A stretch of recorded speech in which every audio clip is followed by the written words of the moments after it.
pas si vous avez déjà remarqué ça dans votre famille ou dans votre entourage, des gens qui ont été beaucoup exposés à la religion, qui ont été instruits de ces choses, restent indifférents, et des gens qui ont été privés de toute éducation religieuse, tout d'un coup, se convertissent et deviennent des témoins enflammés de Jésus-Christ.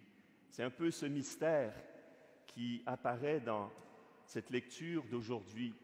Nous sommes dans la deuxième partie de l'évangile de Matthieu, la partie la plus dramatique.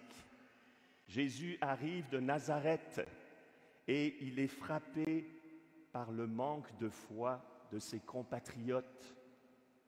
Aucun prophète n'est reconnu dans sa patrie. Et là, il va en dehors d'Israël, il dit à cette femme, « Grande est ta foi, qu'il t'advienne selon cette foi. » C'est un peu aussi ce dont nous parle le prophète Isaïe, qui dit que les païens aussi seront admis à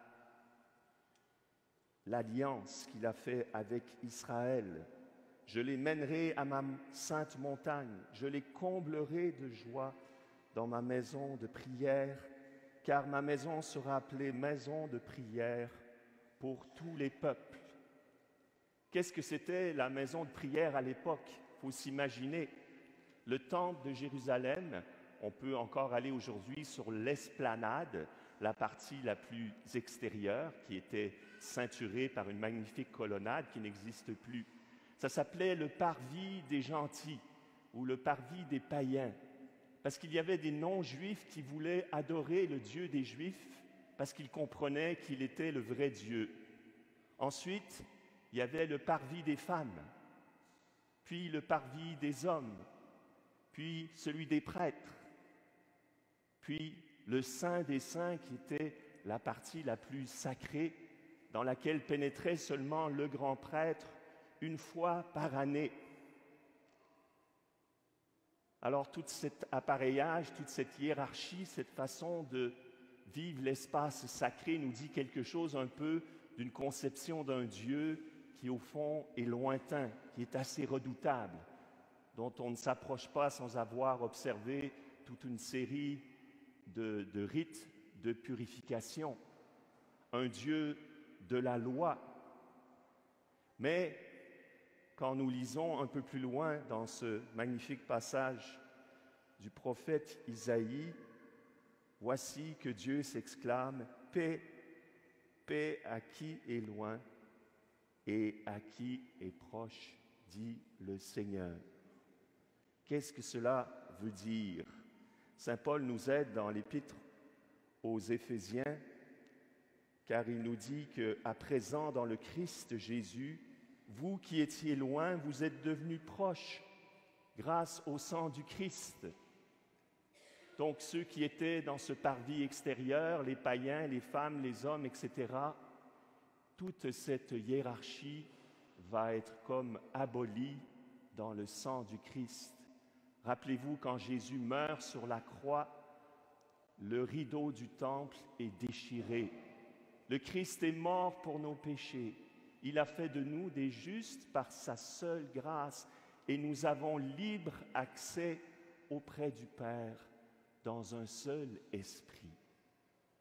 Vous vous rendez compte de cette démocratisation qui se produit, cette libération, non seulement d'une hiérarchie humaine, mais même raciale, ethnique.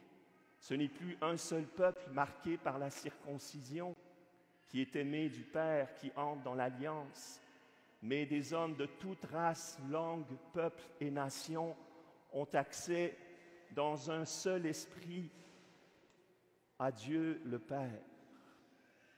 Alors, c'est important de sentir cette simplicité que Jésus a voulu pour son Église. Vous savez qu'à une époque, dans l'Église, on avait recréé toutes ces dimensions du sacré. On ne laissait pas les femmes entrer dans le sanctuaire. Et puis, il y avait des rites, des hiérarchies de plus en plus élaborées. Mais avec le Concile Vatican II, il y a eu comme une espèce de prise de conscience que peut-être on s'éloignait de la simplicité de l'Évangile. Jésus, dans sa première messe, il n'y avait pas de Kyrie, de Sanctus, de Gloria, d'encens. Il a dit, « Ceci est mon corps, prenez et mangez. » Vous avez libre accès auprès du Père en un seul esprit. Mais le danger, c'est que quand on veut évacuer tout ce hiératisme, toute cette solennité, on tombe dans la vulgarité, dans la quétainerie. Malheureusement, on a vu ça dans l'Église, il faut le reconnaître.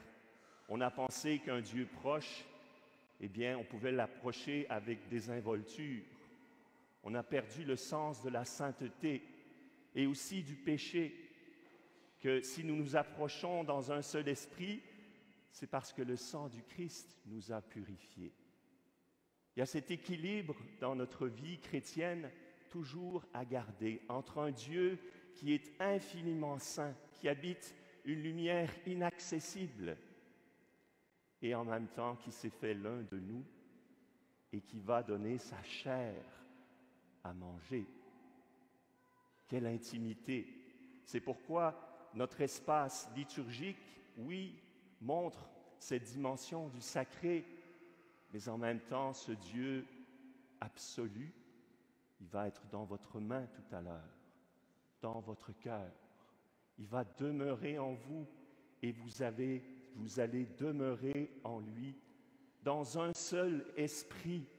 C'est ça qui fait la différence entre le retour dans une religion qui ressemble à celle de Moïse, où on met des séparations, des distances, où on se raidit dans la morale, on se fait des scrupules, et puis, encore une fois, la quétainerie.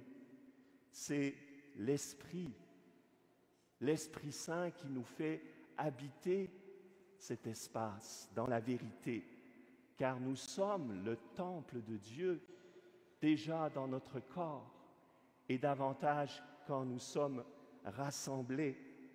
Nous adorons en esprit et en vérité, quel que soit l'endroit où nous sommes, mais par excellence en ce lieu qui représente physiquement une réalité spirituelle que nous formons en un seul corps. Donc nous avons libre accès auprès du Père. Ça m'a touché, ce dernier mot, auprès du Père. Jésus vient nous montrer un Dieu qui veut rassembler ses enfants.